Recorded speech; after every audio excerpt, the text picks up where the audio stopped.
Let's kick shell! Hey y'all, this is HDL and I'm gonna be providing a little bit of commentary on this 1 credit completion of Turtles in Time Arcade. Now, before I get into some of the details about this playthrough, I just wanted to point out that this is the Asian version of the game, which has some significant changes compared to the North American version. Pizza time!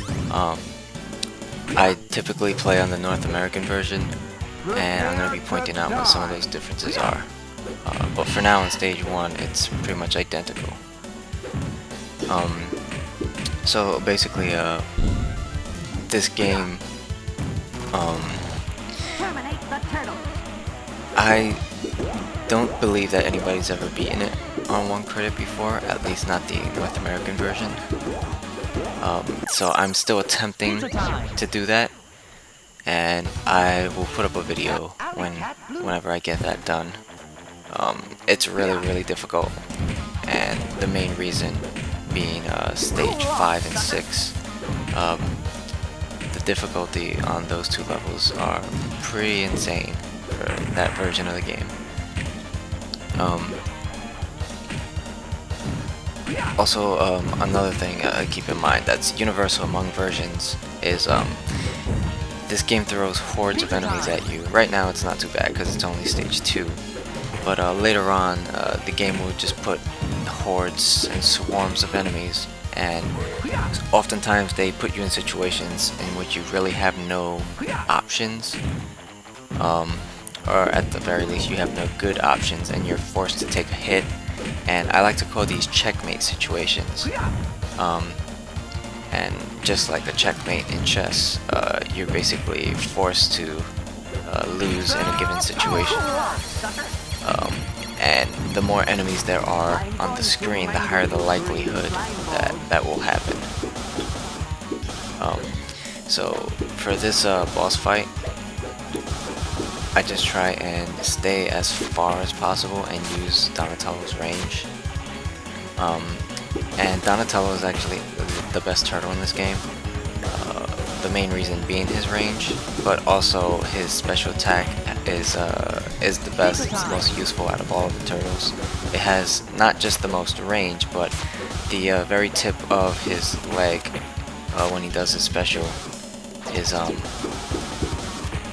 it can't be hit, so you can hit enemies from really far, and if they try and hit like your foot or something, you won't get hit yourself. Sewer serpent!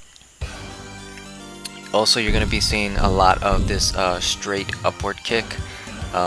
You'll see it a lot more when there are hordes of enemies flooding the screen. I do it every now and then on levels like this. And the main reason that move is so good is because it has invincibility, and the invincibility doesn't end until you near the apex of that kick. So it has a huge window of time that you can use to avoid all sorts of attacks. In fact, I don't think there's a single attack in the game that can actually hit you out of that. Pizza time! Only when you're nearing the apex of the kick can you be hit. It also has more horizontal range than it looks. It is a close range move for all intents and purposes, but the hitbox actually extends a little bit further than the animation would suggest. Another reason that move is so good is that it still grants you air control after you do it, so you can still move around in the air and you can still do any of your aerial attacks while descending. And that's often used in conjunction with dive kicks, mainly for positioning. You don't really dive kick a whole lot for offensive purposes, unless to get specific enemies on the ground, like you just want to knock them down.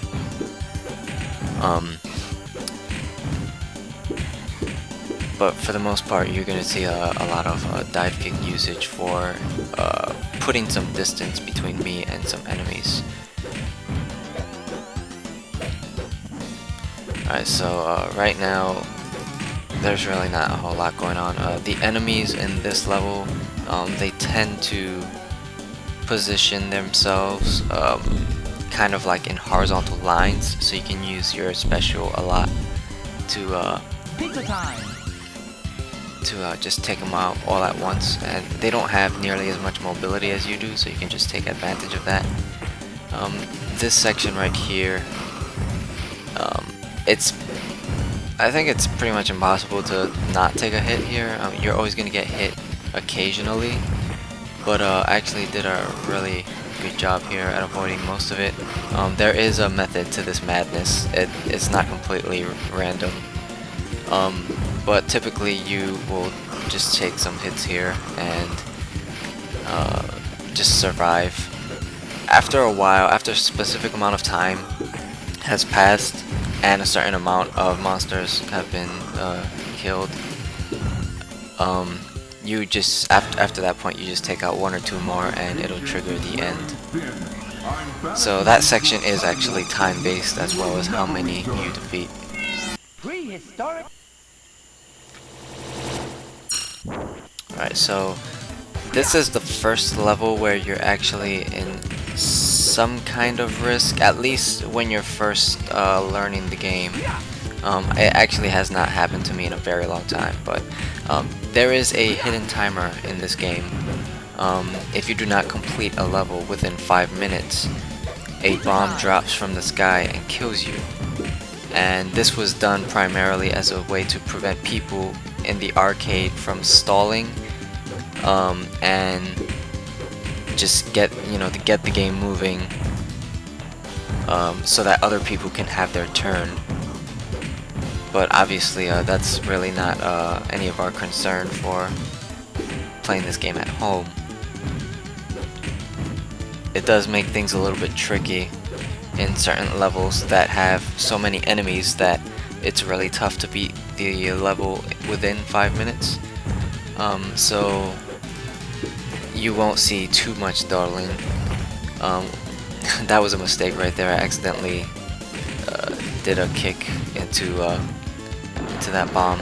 I don't know if I mentioned it before, that upward kick. I've nicknamed it Shoryuken because it kind of reminds me of a Shoryuken.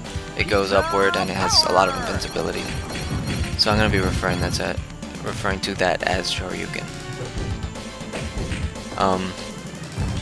These guys with the hammer, they have huge amounts of range, and enemies in this game tend to they try to stay outside of your attack range.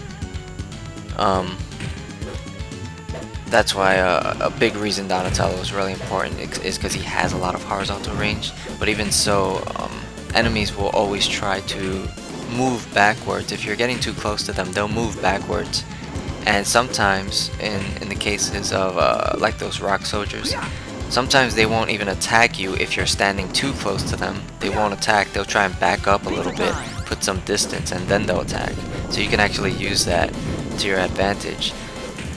You'll see me do that a lot in some cases where I'll stay above or below an enemy's plane, and then I will move towards him, and then I will move up or down into him, and he won't be able to attack me immediately, so I'll be able to get in some hits.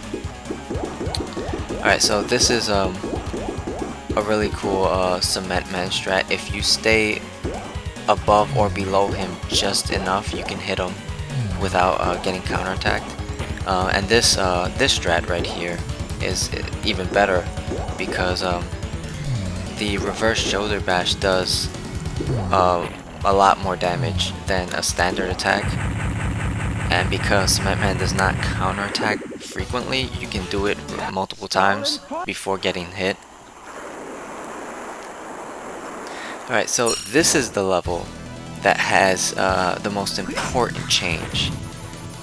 We've already seen a change in this version compared to the North American version that I didn't mention because it's not really too much of a big deal, but in stage 4 there is an extra pizza at the entrance to the cave that is not present in the North American version.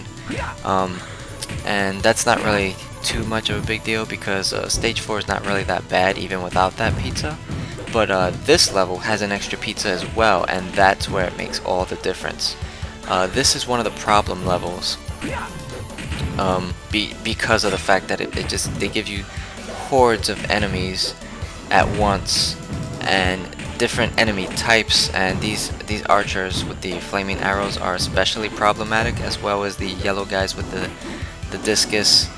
I'm not sure what that weapon's called, but it kind of looks like a discus. So those guys, any enemy that controls aerial space, like the katana guys, the archers, and the discus guys, they're all problematic because when you have hordes of enemies on the screen, the only place you're safe is in the air.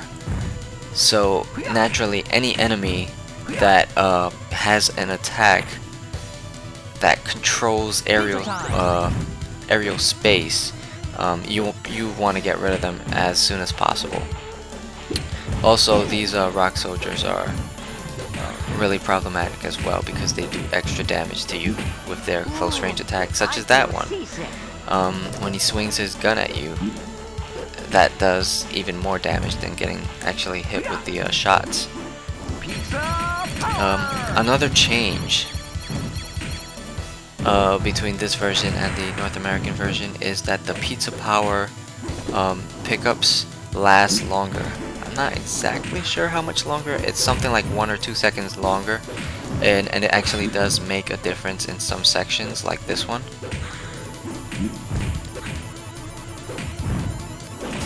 And just for the record, the Asian version of this game, which is what you're seeing right now, is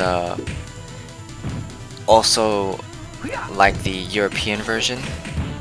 I'm not sure if there are any differences between them.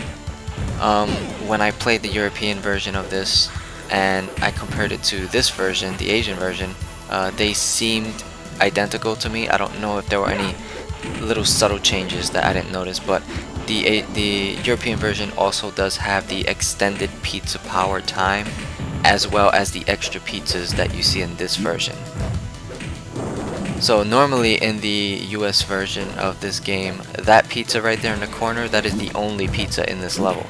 So you would have had to play through this entire level without taking any pizzas. And because you only get 2 lives per credit, that makes it incredibly difficult to actually beat that version with only 1 credit, because Starbase, which is stage 8, is nearly impossible to beat without dying at least once, and more on that when we get to that level. That is most definitely the hardest level of the game. And it is actually different in this version too, and I'll touch on that later as well. Alright, so once you get to the end of stage 5, and assuming you didn't die, keep in mind that there is still the 5-minute time limit, so you do have to beat these guys as fast as possible. And even after you kill them, it is still possible for the timer to run out and the bomb to drop on top of you. But I actually got them pinned in the corner very nicely, and the strat there is to just keep hitting them, and they will not be able to counterattack you if you time your attacks well. But if they have an extended hit stun, which it just basically this exact same animation but longer, then they are guaranteed to counterattack. So you just basically hit them repeatedly until you see that extended hit stun, and then you stop attacking them. But that actually didn't happen very often in that fight.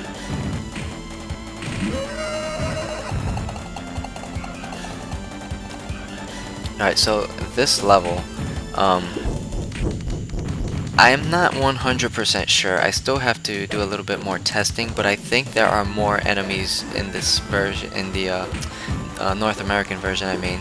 I think there are less in this version.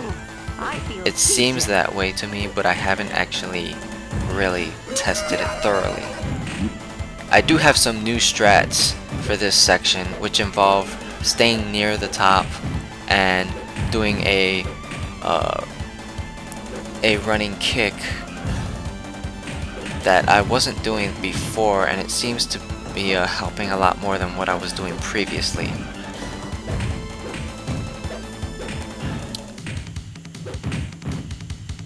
Alright, so something that I didn't mention before is that a really important aspect of this game is knowing how to scroll the screen. So the enemies, their movement patterns are somewhat random. There is you can manipulate them in certain ways. So like you want them to move in particular ways to be in certain positions, and there is some level of consistency to that, but there's also some randomness as well.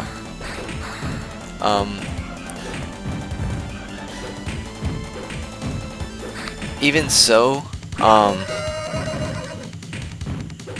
you always need to keep an eye out for the problem enemies. It's not just attacking them at random. You want to attack the ones that control the most amount of space, or the most important space. So the sword guys, for instance, are much more of a threat than the axe guys. They're both blue, so it might be kind of hard to pick them apart from the swarm of enemies. You might just say, oh, they're blue, so they kind of look the same. But if you can point out which ones have the swords and which ones don't. Also, these guys with the weird weapon, whose name I don't know, they have like a tuning fork weapon. Those guys move quicker than the average enemy, and that's their main advantage. So they're also a problem sometimes.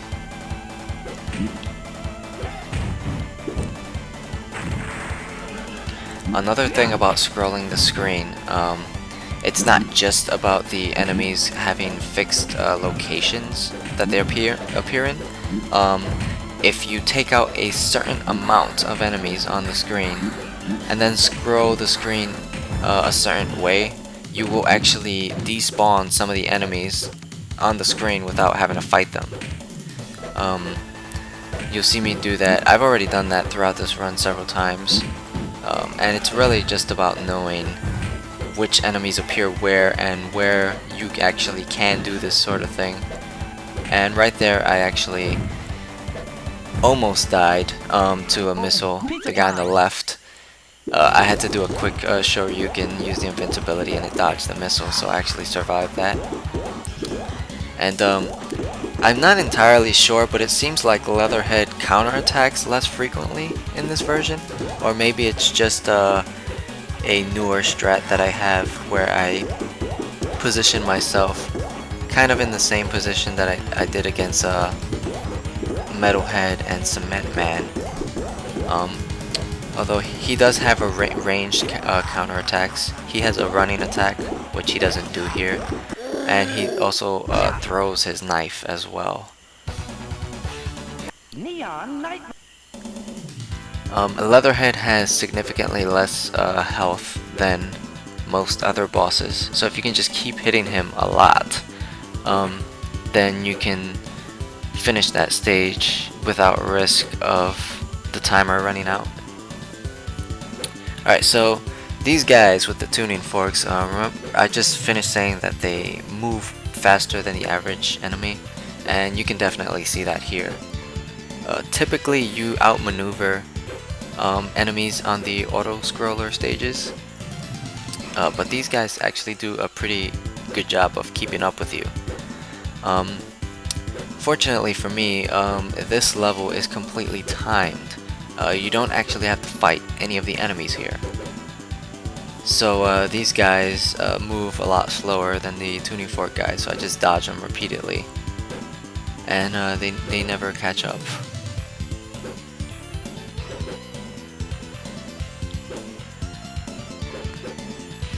There is a point later on in the level where no more enemies will spawn, and the boss will appear when all the enemies are gone. So when that point comes, that's when I actually start attacking the enemies and pick up a pizza right before the boss fight. The only enemies that I do make a point to get rid of here are the helicopter guys. They are very problematic when you're trying to dodge all these other guys, because they can hit you in the air. So I use my that slow descending attack. It is the most effective attack against them. It's also one of the strongest attacks in the game, and it's not that helpful most of the time against regular enemies, but in certain situations, and of course the stage 1 boss, Pizza time. it's very effective. So at this point, no more enemies will spawn, and I get the pizza, and then I take out the rest, and then Super Krang appears. Now, this guy has an extremely fast counterattack, so I'm gonna be doing a lot of one hit and then a Shoryuken. And the idea behind that is, if he counterattacks, the Shoryuken will completely dodge anything he does, so long as I time it correctly, because it has invincibility. If he doesn't counterattack, then I get the extra damage from the Shoryuken, which is a lot more powerful than a standard attack. I did try to come up with faster strats, such as the one you saw against Leatherhead. They really don't work against this guy. You will take too much damage. He'll just wind up hitting you almost every time if you try for that. So you gotta go for this method. It's a bit slower, but it's very easy and it's guaranteed, so long as you don't mess it up and you don't accidentally get back attacks, because back attack, especially with Donatello, the back attack is very slow. It has very slow recovery, so it makes you quite vulnerable. You're pretty much guaranteed to eat a counterattack.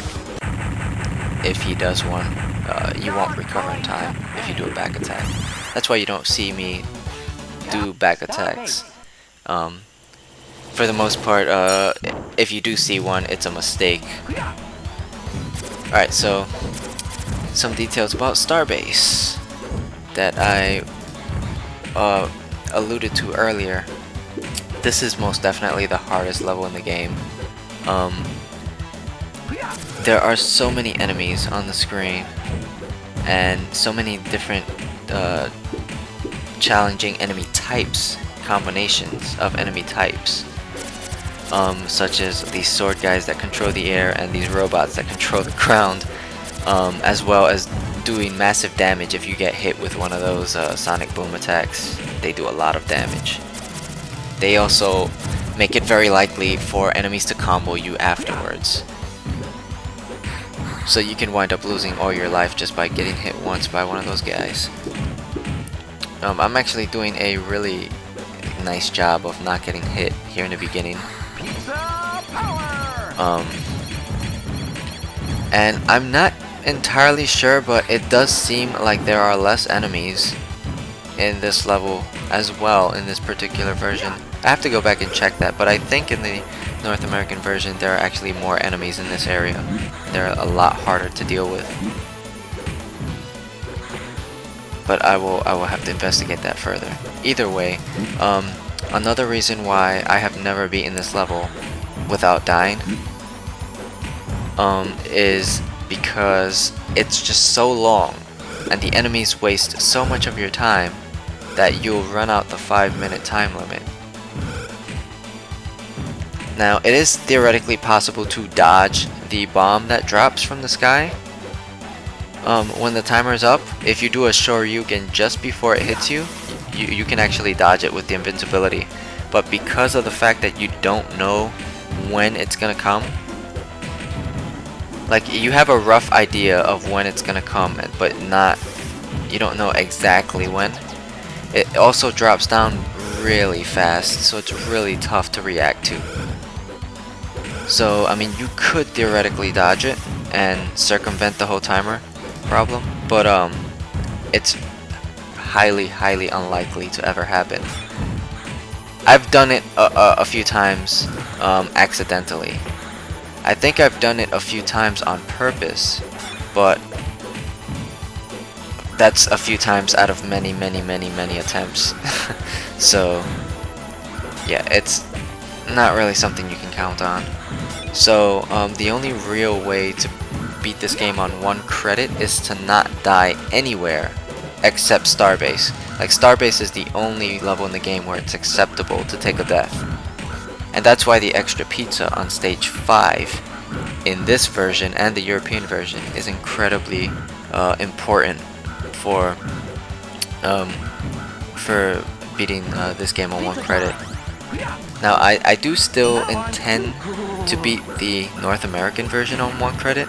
I haven't done it yet, but I do have some new strats that I actually pulled off in this run.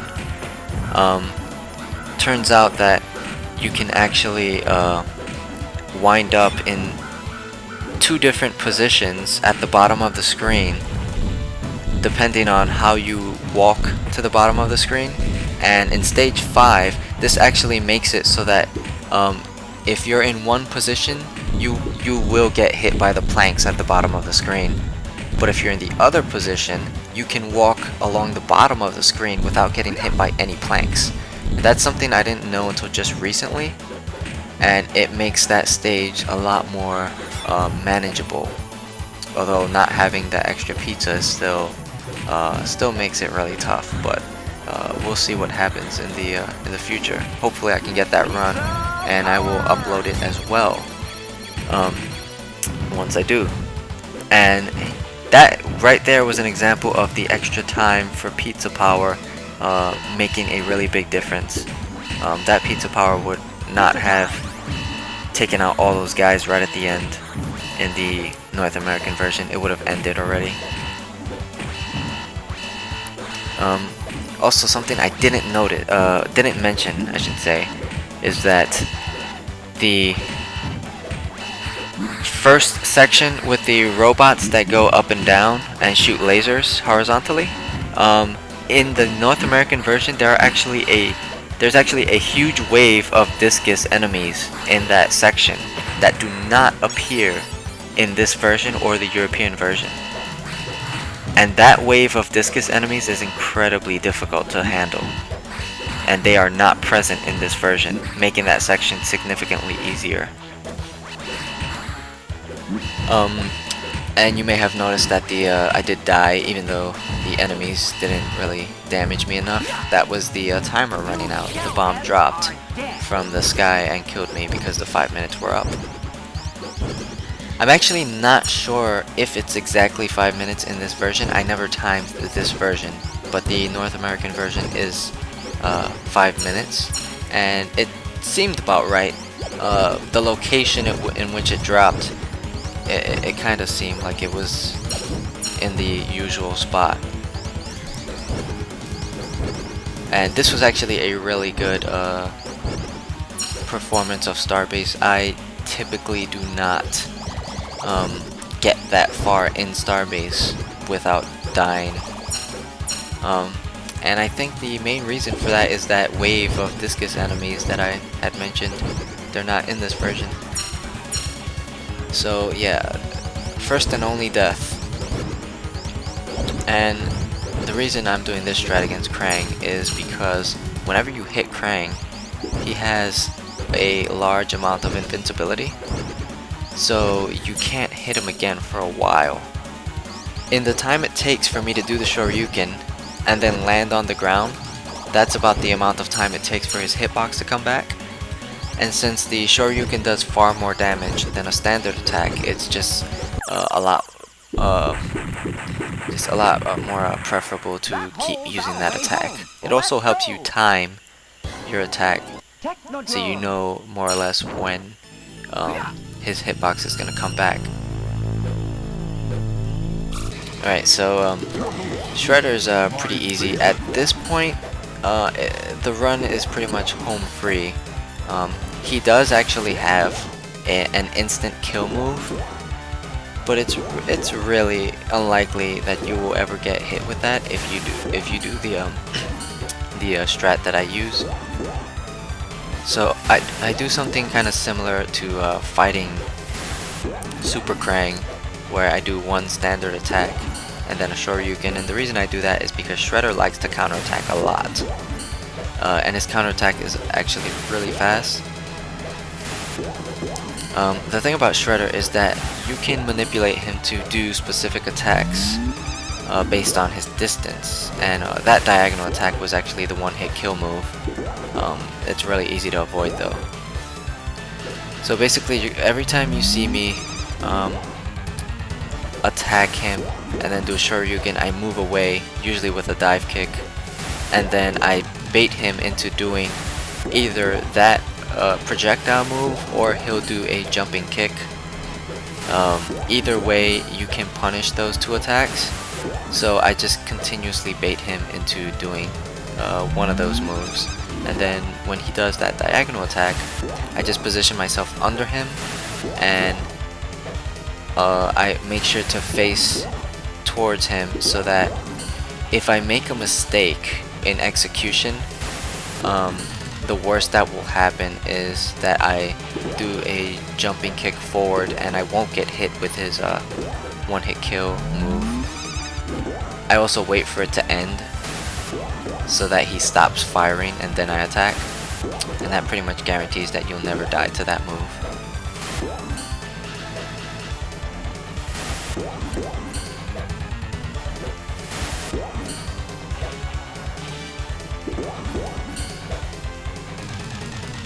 So yeah, it's just basically whittle him down, and there you go. Turtles in Time Arcade beaten on 1 credit. Have overcome the arc villain Shredder. Like I said, this is the Asian version of the game, which has some a few significant changes that make it easier. And those changes, the most important ones being the extra pizza in stage 5 and that wave of discus enemies not being there at all in Starbase.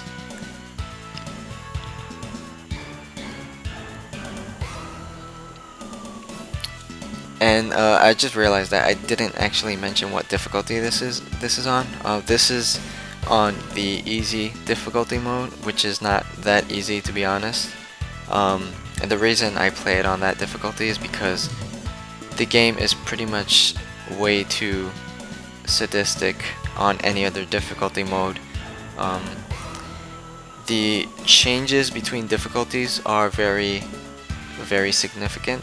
So the enemy, there are just way too many enemies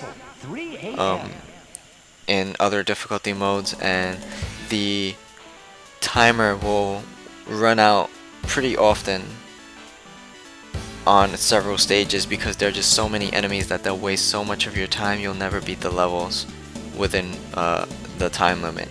That's why it's basically required to play on easy if you want to beat it on 1 credit. Oh, shell shock.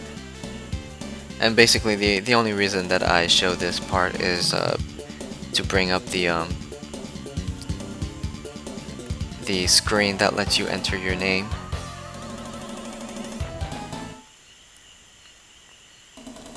I just put my my tag HDL,